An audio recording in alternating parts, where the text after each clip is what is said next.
gêne pas pour moi, ça me contrarierait. Tu vas donc fiche la paix. Mais qu'est-ce qu'il y a? Tu m'arrêtes. On t'a vendu des pois qui voulaient pas cuire. C'est bien, en voilà assez, je te prie de me fiche la paix. Retour de balle. La petite scène obligée de chaque fois. Adieu. C'est pas la peine, il fait jour. Y a pas de coucher? Non. Pourquoi? Si on te demande, tu diras que tu n'en sais rien. Comme tu voudras. Prends garde que je ne commence. Prends bien garde. Eh bien, tu es satisfaite? À propos de quoi? Dame, tu serais difficile. Tu t'es assez... Oh, n'ai-je pas ta salie, je sais ce que tu vas dire. Je me suis faite ploter. Oui, tu t'es fait ploter. Oh, je connais l'ordre et la marche. Dans un instant, je me serai conduite comme une fille. Dans 2 minutes, tu me traiteras de sale bête. Dans 5 minutes, tu casseras quelque chose. C'est réglé comme un protocole. Mais tiens, tant que j'y pense, je te conseille ce petit masque que t'as entamé il y a 6 semaines en revenant de la soirée d'instruction publique. Mais il est encore bon pour faire des casse-têtes. Tu commences par la fin. Ça me changera la monotonie du programme. Arrête!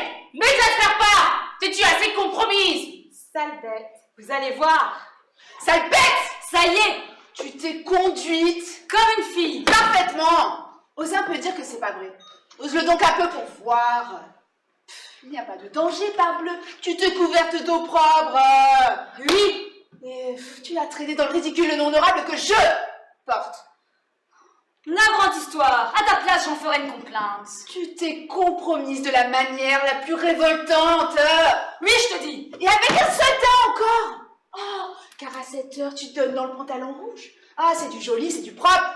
À quand le tour de la livrée? Toi, tu as une certaine chance que je t'ai épousée. Pourquoi? Parce que si c'était à refaire... Penses-tu que je n'en ai pas autant à ton service? Hein? Une femme dans ta condition.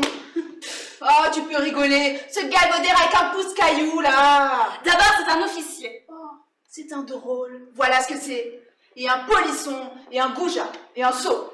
Et un goujat de la pire des espèces. Son attitude à ton égard a été de la dernière inconvenance. Il t'a fait une cour scandaleuse. Pas ça. Tu mens.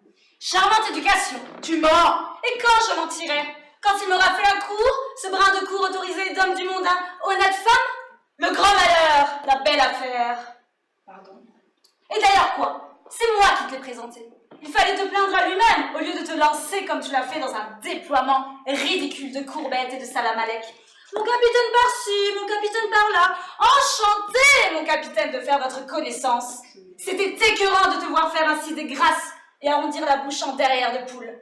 Avec une figure d'assassin. Tu étais vert comme un sous-bois. Mais d'ailleurs, ce n'est pas la bravoure qui t'étouffe. Donc, tu n'as pas osé? Comme la fois où nous étions à l'esplanade des Invalides, à vouloir avoir tiré les feux d'artifice, et où tu as affecté de compter, de crier 7, 8, 9, 10, 11, et où je te disais tout bas, il y a un homme derrière moi qui essaie de passer sa main par la fente de mon jupon. Fais-le donc finir. Il m'ennuie. Je ne sais pas ce que tu me chantes avec ton histoire d'esplanade, mais pour en revenir à ce monsieur, si je ne lui ai pas dit ma façon de penser, c'est que j'ai cédé à des considérations d'un ordre spécial. L'horreur des scandales publics, le sentiment de ma dignité. La peur bien naturelle des coups, etc., etc. Tu es plus bête qu'un troupeau d'oies. Aïe, ne ris pas comme ça. Je sens que je ferai un malheur. La peur des coups, la peur des coups.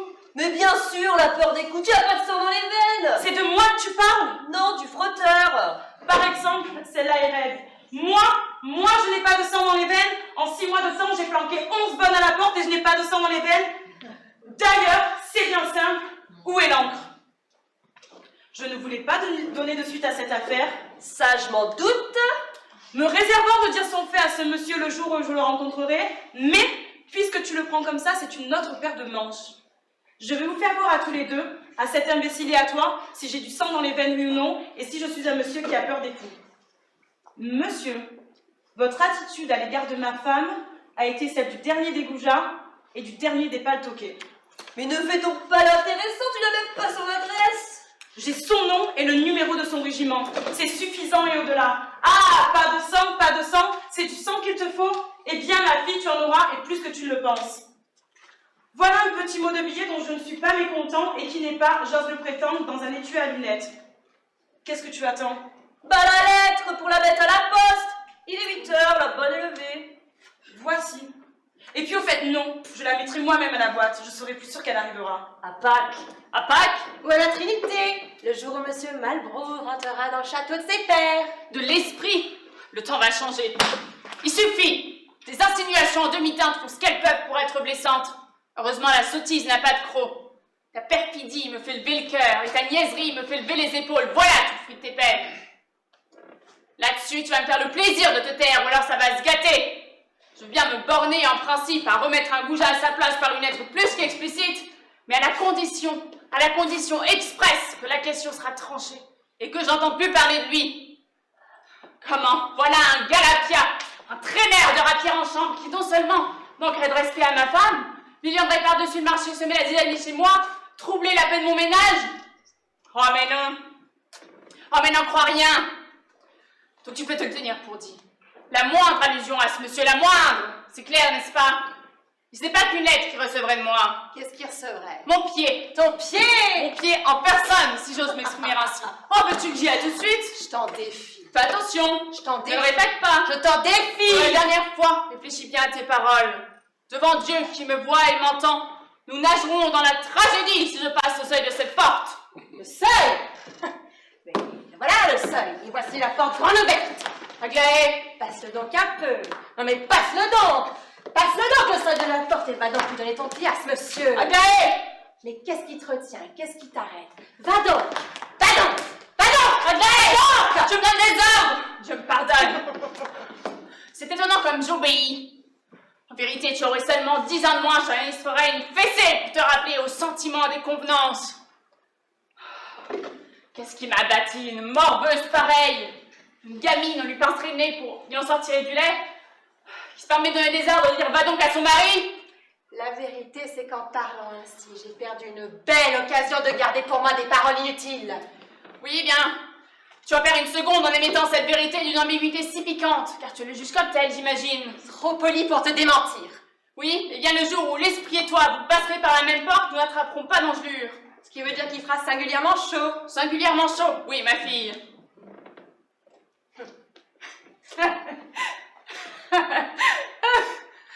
T'as cru que c'était arrivé? Comment? Tu t'es pas aperçu que je me moquais de toi? Je l'avoue. Tu t'es pas rendu compte que je mystifiais ta candeur? Ma foi, non. Jour de Dieu!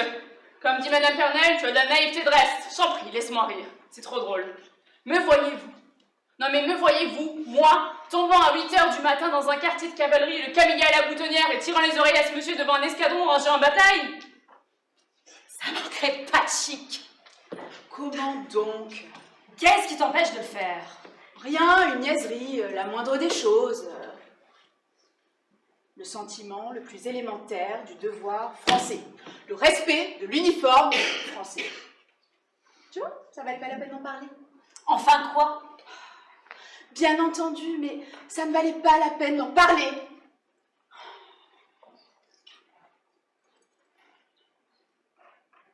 Un morveux d'officier moutrage. Je ne lui casse pas les reins, pourquoi? Car mon patriotisme parlant plus haut que ma violence me crie. Ne fais pas ça, ce serait mal. Songe à la France qui est ta mère et n'attends pas par un châtiment public au prestige de l'épaulette. Je m'incline. Tu ne comprends pas? Si tu te figures que ça m'étonne. Cœur magnanime. Tais-toi donc. Vous êtes toutes les mêmes, fermées comme des portes de cachot à tout ce qui est grandeur d'âme, noblesse de sentiment et générosité naturelle. Ah, quelle race! Oh, tu peux rigoler, je suis au-dessus de tes appréciations. J'ai ma propre estime qui me suffit. Quant à toi, du moins, tu ne te plaindras pas. Patrie, je fais passer tes affaires avant les miennes. Oh, tu as raté ta vocation. Tu aurais dû faire cabotin. Blague, pendant que tu en as encore le temps. Tu ne triompheras pas toujours, car entre ce monsieur et moi, ce n'est que partie remise. Ah, what? Que je leur pince, ce monsieur, qu'il ne me retombe jamais sous la main. Je lui flanquerai une petite leçon de savoir-vivre qui lui ôtera l'envie d'en recevoir une seule. Oh, tu dis des bêtises. Je lui referai une éducation, moi, ce monsieur. Mais oui, mais Avec mon pied dans le derrière. convenu. Qu'il ne me croit pas. Je ne fais que ça. Tu ne fais que ça. Mais seulement tu n'en penses pas un mot. Et bien que je dégote son adresse, moi, ce monsieur, tu verras si ça fait un pli. Oh, c'est au point que si on te l'a donné, tu irais le gifler de ce pas. De ce pas. Oh, un intrépide, la veux-tu? De quoi? Son adresse. Tu as l'adresse de ce monsieur? Eh oui. Oh, et puis tu m'assommes. Et puis oui, il ne me déplaît pas. Et puis oui, il m'a fait la cour. Et puis oui, il me dit de toi que tu as une bonne tête de... Une tête de quoi? Une bonne tête, tu vois parfaitement ce que je veux dire. Pardon? Et puis oui, je suis une honnête femme. Et puis oui, tu ne seras satisfaite que le jour où je serai devenue autre chose. Et puis oui, sa carte, tu me l'as remise.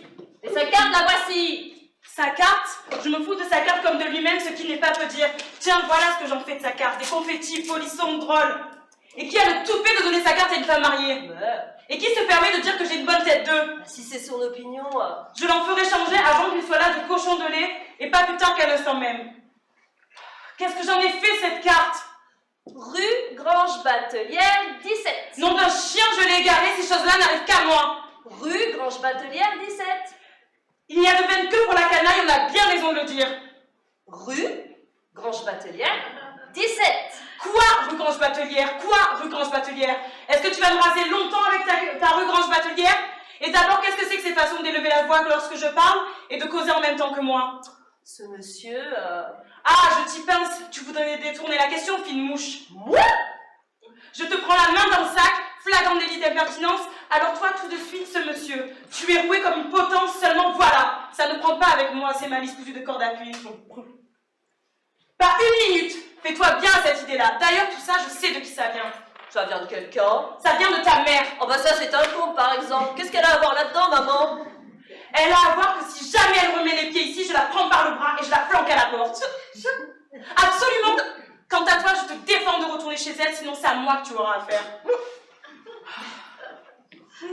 C'est comme la bonne. En voilà une qui ne moisira pas ici. Je vais lui octroyer ces 8 jours, le temps de compter jusqu'à 5. Ah! Et puis il y a le chat que j'oubliais. Une saloperie qui passe sa vie à aller faire ses ordures dans le porte-parapluie de l'antichambre. Il aura de mes nouvelles, le chat. Je vais le foutre par la fenêtre et nous verrons un peu s'il arrivera à retomber sur ses pattes. Non mais je vous le demande, qu'est-ce qu'un monde pareil? Tout ceci va changer. La mère, la fille, la femme, le chat, je vais lui faire passer tous les coups. Ah, je suis un monsieur qui a peur des coups. Je suis un monsieur qui a peur des coups.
Madame la commissaire, c'est bien simple.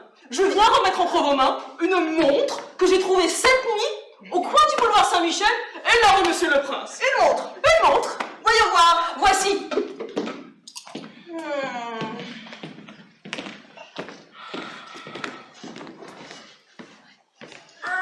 C'était une montre, en effet. Ah, il n'y a pas d'erreur. Je vous remercie. Je puis me retirer? Pas encore. Ah, c'est que je suis un peu pressée. Je le regrette. Oui, mais on m'attend. On vous attendra. Oh. Oui, c'est bien. Un instant. Vous ne pensez donc pas que je vais recueillir de vos mains cette montre sans que vous m'ayez dit comment elle est tombée? Ah, j'ai eu l'honneur de vous expliquer tout à l'heure que je l'avais trouvée cette nuit au coin de la rue Monsieur le Prince et du boulevard Saint-Michel. J'entends bien, mais où? Où? Par terre. Sur le trottoir. Oui, sur le trottoir. Voilà qui est extraordinaire. Le trottoir, ce n'est pas un endroit où mettre une montre. Oh, je vous fais remarquer que... Je vous dispense de toute remarque. J'ai la prétention de connaître mon métier. Au lieu de me donner des conseils, donnez-moi votre état civil Je m'appelle Breloque, Jeanne Eustache, je suis née à Pontoise, le 27 décembre 1861, de Pierre Timon-Léon, Alphonse, Jean-Jacques, Alfred, Oscar Breloque, et de Céleste Moucherolle, son épouse. Où demeurez-vous? Rue Pétrel, 47, au premier au-dessus de l'entresol. Quelles sont vos ressources? Ressources. Je dispose de 25 000 livres de rente, d'une ferme en Touraine, d'une chasse gardée en Beauce, de 6 chiens, 3 chats, une bourrique.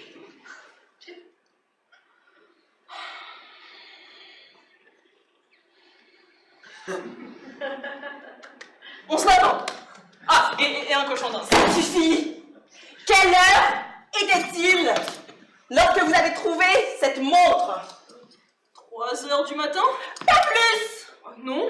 Vous me faites l'effet de mener une singulière existence. Je mène l'existence qu'il me plaît. Peut-être, mais moi, j'ai le droit de me demander ce que vous pouvez faire à 3 heures du matin, rue Monsieur le Prince, vous, qui dites habiter rue Pétrel 47. Mais comment ça, je dis? Oui, vous le dites. Mais je le dis parce que cela... C'est ce qu'il faudrait établir. En attendant, faites-moi le plaisir de répondre avec courtoisie aux questions que mes devoirs m'obligent à vous poser. Je vous demande ce que vous faisiez à une heure aussi avancée de la nuit dans un quartier qui n'est pas le vôtre. Je revenais de... Je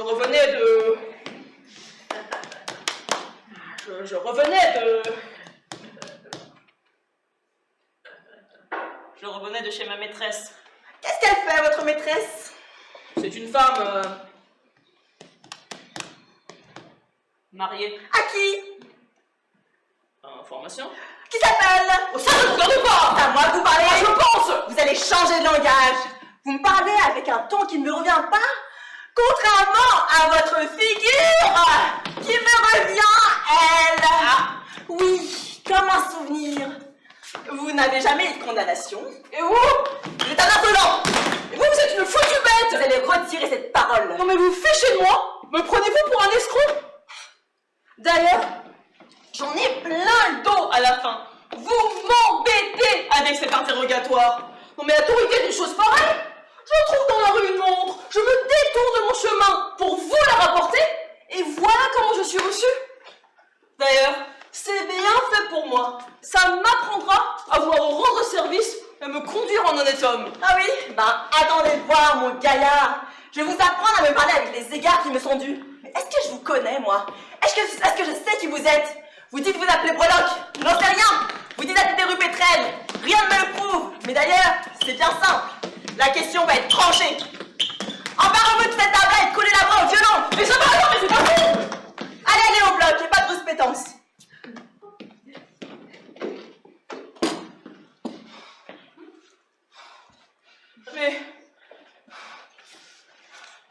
Mais que j'en trouve encore une de montre. Mais que j'en trouve encore une.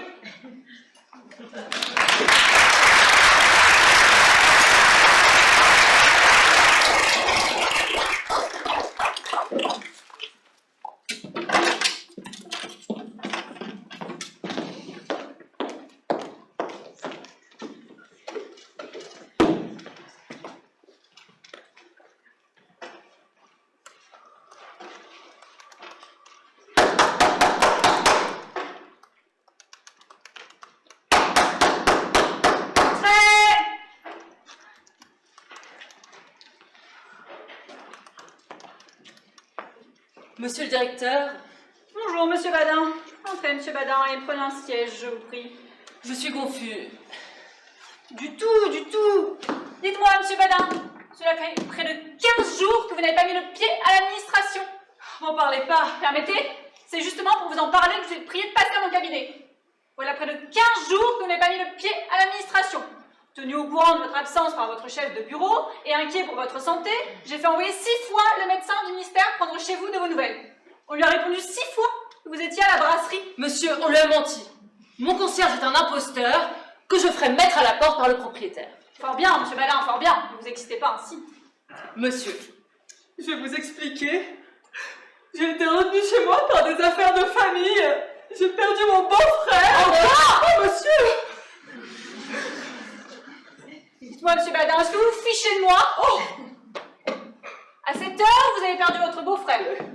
Comme vous avez perdu votre tante il y a 3 semaines, votre oncle le mois dernier, votre mère à Pâques et votre père à la Trinité. Sans préjudice, naturellement, de tous vos cousins, cousines et parents éloignés, que vous n'avez eu de cesse de mettre en terre au rythme de 1 à la semaine.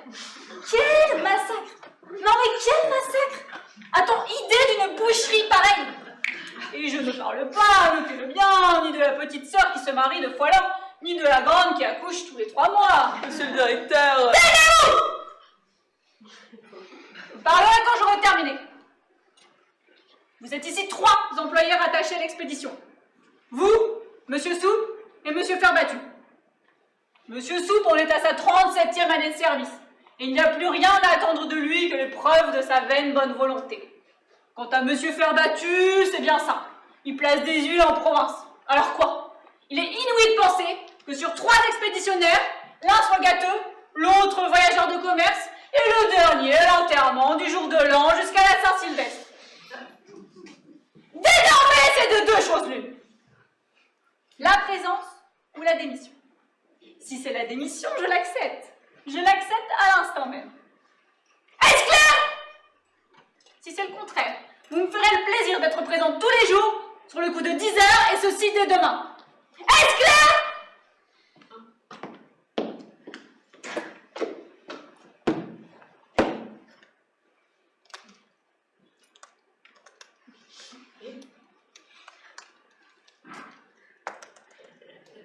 vous me faites bien de la peine, monsieur le directeur. À la façon dont vous me parlez, je vois bien que vous n'êtes pas content. Allons donc, vous vous trompez, je suis fort satisfait, au contraire. Vous raillez. Moi, monsieur Badin, que je suis une âme si traîtresse, qu'un si lâche dessein. Si, monsieur, vous raillez. Vous êtes comme tous ces imbéciles qui se plaisent à me taper sur le ventre et à m'appeler employé pour rire. Pour rire! Dieu vous garde, monsieur le directeur, de ne vivre ne serait-ce qu'un quart d'heure de ma vie d'employé pour rire. Pourquoi cela? Écoutez, monsieur, n'avez-vous jamais réfléchi au sort du pauvre fonctionnaire qui, systématiquement, lamentablement, ne veut pas aller au bureau et que la peur d'être mis à la porte hante, torture, poursuit, martyrise d'un bout de la journée à l'autre? Ma foi, non. Eh bien, c'est une chose épouvantable. Et c'est là ma vie, cependant. Tous les matins, je me raisonne. Et je me dis, va au bureau, Badin. Voilà plus de 8 jours que tu n'es pas allé. Je m'habille alors, et je pars. Je me dirige vers le bureau. Et oui, j'entre à la brasserie. Je prends un boc. 2 bocs. 3 bocs. Je regarde marcher l'horloge en pensant, quand elle marquera l'heure, je me rendrai à mon ministère. Quand elle a marqué l'heure, j'attends qu'elle marque le quart. Quand elle a marqué le quart, j'attends qu'elle marque la demi. Et quand elle a marqué la nuit, vous accordez le quart d'heure de grâce. Parfaitement. Après quoi, je me dis, il est trop tard. J'aurai l'air de me moquer du monde. Ce sera pour une autre fois. Quelle existence! Quelle existence! Moi qui avais un si bon estomac, un si bon sommeil, une si belle gaieté, je ne prends plus plaisir à rien. Tout ce que je mange me semble amer comme du fiel. Si je sors, c'est en longeant les murs, comme un voleur, l'œil aux aguets, de peur de croiser l'un de mes chefs. Et si je rentre, c'est avec l'idée que m'attend chez moi mon arrêté de révocation. Je vis avec la peur du renvoi comme un patient sous le couperet. Oh, Dieu! Une question, monsieur Badin, est-ce que vous parlez sérieusement? Oh non, non, monsieur le directeur, non! Non, j'ai bien cœur à la plaisanterie. Mais réfléchissez donc. Les 3000 francs que l'on me donne ici, je n'ai que ça. Je n'ai que ça pour vivre, moi. Que deviendrai-je le jour inévitable, hélas, où on ne me les donnera plus? Car je ne me fais aucune illusion. J'ai 30 malheureux qui a laissé échapper son pain doit renoncer à l'espoir de ne le retrouver jamais. Ah, c'est pas gai, hein. Ah, c'est pas gai. Aussi, je me fais un sang. Monsieur, j'ai maigri de 20 livres. 20 livres depuis que je ne suis jamais au ministère. Regardez plutôt mes mollets, si on ne dirait pas de petites bougies. Si vous voyez mes reins, oh, des vrais reins de chat écorché, c'est lamentable. Monsieur, nous sommes entre hommes. Je peux bien vous dire cela. Ce matin, j'ai eu la curiosité de regarder mon derrière dans la glace. Un petit derrière de rien du tout, gros à peine comme 2 points. Je n'ai plus de fesses, elles ont fondu. Le chagrin, naturellement. Oh, les angoisses, les âges. Avec ça, je tousse la nuit. J'ai des transpirations. J'ai des 5, des 6 fois au poids haut. Ah, ça finira mal. Ça me jouera un mauvais tour. Dites-moi, monsieur Badin, mais venez au bureau. Impossible, monsieur le directeur. Pourquoi cela?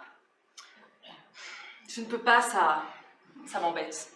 Si tous vos collègues tenaient ce langage, Je vous ferai remarquer, monsieur le directeur, avec tout le respect que je vous dois, qu'il n'y a pas de comparaison à établir entre moi et mes collègues.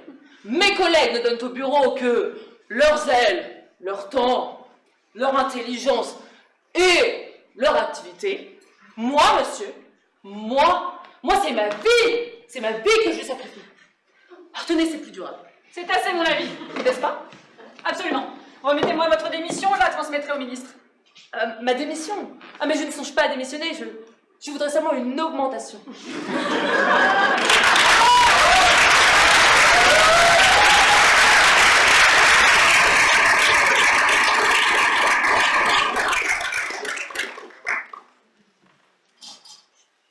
Le commissaire, c'est moi. J'ai un plan. De votre mari. Pas précisément. Je suis tombée juste. Monsieur. Vous asseyez pas, c'est pas la peine. Monsieur. Pas de parole inutile. Je vous en prie. Est-ce qu'il se saoule, votre mari? Pas du tout. Avez-vous connaissance qu'il ait eu la fièvre typhoïde ou qu'il ait reçu un coup de soleil? Aucun souvenir. Appartient-il à une famille d'alcooliques, d'épileptiques ou d'aliénés? Je ne crois pas, non. Eh bien, c'est pas parce qu'il n'y a pas de fou chez lui qu'il n'y en a pas un chez moi. Vous permettez. Il ne boit pas et après, ça n'empêche qu'il ne fasse rien pour personne. Il tient des discours, on ne comprend goutte. Il accomplit des actions qui n'ont ni devant ni derrière. Autant dire. Mais quels discours, quelles actions? Comment ça, quelles actions? Et la nuit, les nuits blanches que je passe à l'écouter causer tout seul, menacer je ne sais qui, combiner je ne sais quoi, ruminer pendant des heures. Sans parler des fois où il se nuit, en chemise, le revolver au poing en hurlant. J'aimerais le visage du premier qui touche à ma femme. Mais c'est naturel, ça peut-être. Il est jaloux. Jaloux? Oui. C'est facile à dire. Est-ce que c'est par jalousie qu'il s'enferme dans les cabinets? Pendant 2, parfois 3 heures, en déclamant tout haut contre la société, en hurlant que l'univers entier a une punaise dans le bois du lit, une araignée dans le plafond et un rat dans la contrebasse. Il dit que l'univers entier a un rat dans la contrebasse. Parfaitement, monsieur, il voit des fous partout. À noter. Oh, excusez-moi, continue. À noter, il ne fait plus un pas en criant 1, 2, qu'il en est devenu la risée de tout le quartier, que même les enfants le chassent en hurlant à la chienlit. Mais enfin, même si c'était vrai, il y a longtemps que les agents lui auraient mis la main dessus et l'auraient amené à mon commissariat pour scandale sur la voie publique. Mais les agents ne sont pas encadrés, c'est des contraventions marchandes des 4 saisons. Les agents sont de braves gens qui s'efforcent de leur mieux de se conformer aux obligations de leur charge. Si vous êtes venus ici pour exercer votre esprit caustique, vous vous êtes trompé d'adresse. Je suis bon enfant d'écouter votre sornette. Maintenant, vous voulez que votre mari soit fou? Vous voulez à toute force? Eh ben, il est fou, et après? Après? Oui, après, qu'est-ce que vous voulez que j'y fasse? Oh, je supposais. Vous me trompiez. Suis-je médecin améniste? Non. Puis-je le guérir? Parce qu'il faut quand même se décider à dire des choses raisonnables et à présenter les choses sur leur véritable jour. Madame, le cas de votre mari, puisque cas il y a, dites-vous, hein, n'est pas du ressort du commissaire, mais de l'assistance publique. C'est donc non à moi, mais à elle. Et vous devez faire part de vos craintes et exposer votre requête. Je m'empresse d'ajouter d'ailleurs qu'à moins d'un miracle improbable, il n'y sera donné aucune suite.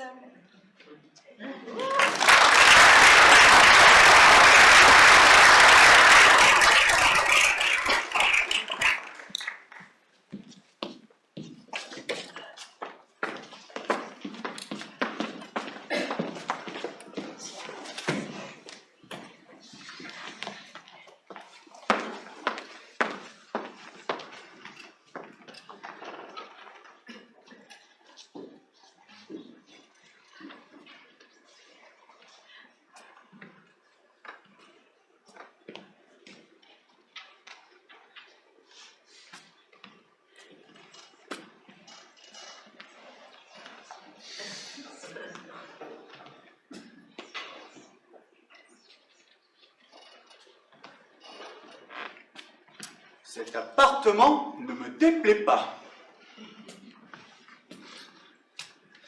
Ameublement bourgeois.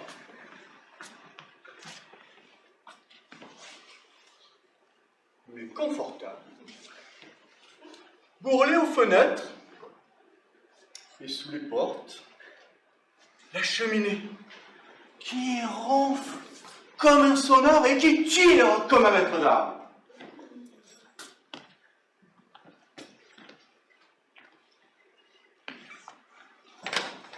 Non mais voyez donc ce ressort! Déliette, mon petit lapin, tu me parais avoir trouvé tes invalides. Et tu seras ici, je te le répète, ni plus ni moins que dans un bain de sirop de sucre. Je te fais bien mes compliments. Du bruit. C'est l'hôtel, c'est Boulingrin.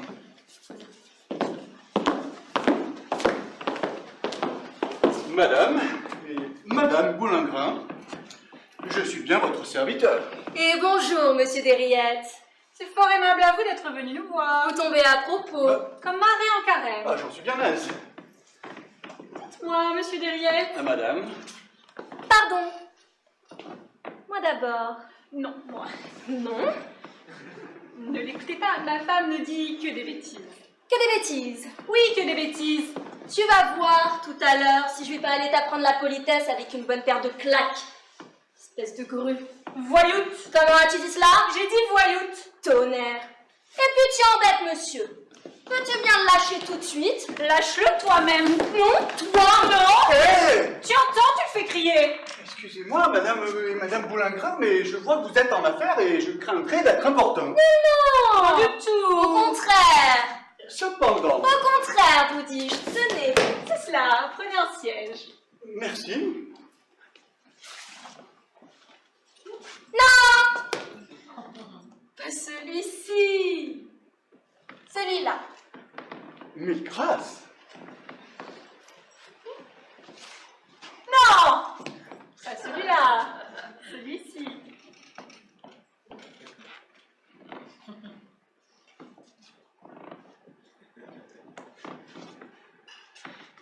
Non. Si. Non. Si. Et ça va durer longtemps. Veux-tu ficher la paix, monsieur Desriettes? En vérité, je suis désolé. Pourquoi cela? Il n'y a pas de quoi. Asseyez-vous. Tu vois, imbécile. C'est de ta faute aussi. Pourquoi as-tu fallu que tu le forces à s'asseoir sur un siège qu'il répugnait? Imbécile. Ah, ça t'aurait bien avancé, n'est-ce pas, si c'était cassé la figure? Imbécile. Imbécile! Imbécile toi-même! Quel monstre de femme, mon Dieu! Pourquoi a-t-il fallu que j'ai trouvé ça sur mon chemin? Vous ne vous êtes pas blessé, j'espère. Oh, si peu que ce n'est même pas la peine d'en parler. Vous m'envoyez ravi. Accrochez-vous du feu. Je suis fâché d'être venu. Prenez ce coussin sous vos pieds. Merci beaucoup. Prenez cet autre encore. T'as bien obligé. Et celui-ci. En vérité. Prenez également celui-ci. Non. Tabouret. Ah, ça. Laisse-nous tranquille avec ton tabouret. Tu assommes Monsieur Derriette. C'est toi qui le rases. Allons, tais-toi. Je me tais si je veux. Si tu veux. Oui, si je veux. De Dieu, Et je ne le veux pas, précisément. c'est trop fort. Coquine, donc, voilà, quelle existence. Je te conseille de te plaindre. Une imbécile doublée d'une escroc qui ne sait faire œuvre de ses 10 doigts et se saoule avec l'argent de ma dot. Les économies de mon vieux père. Ton père 10 ans de travaux forcés pour fond d'écriture de commerce. En tout cas, on n'a pas fourré à Saint-Lazare pour excitation de mineurs à la débauche, comme la mère d'une imbécile que je connais. Non mais vous l'entendez?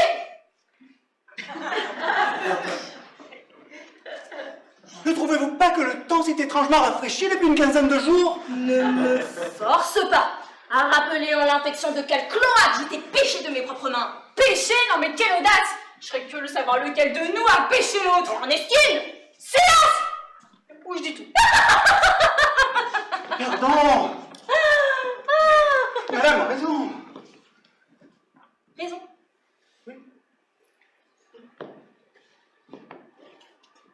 Raison. Mais... Ah ça. Monsieur Derriette, vous voulez donc que je vous extermine? En aucune façon.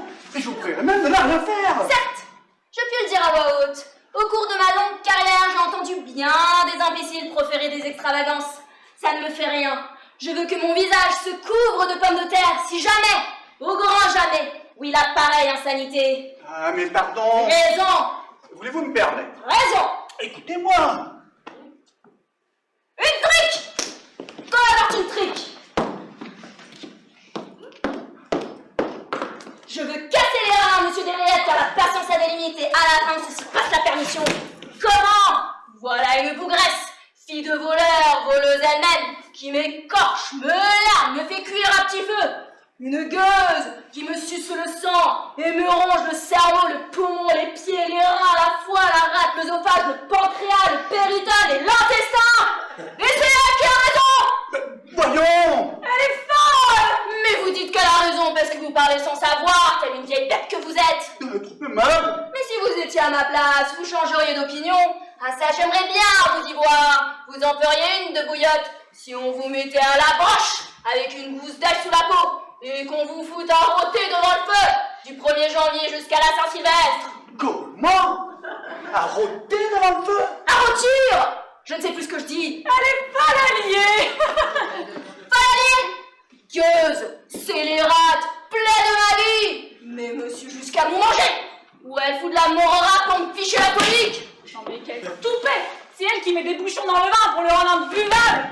Gueuse. Je mens. C'est bien simple. Qu'est-ce que c'est que ces gens-là? Qu'est-ce que c'est que ces gens-là? Fuyons la sévérité.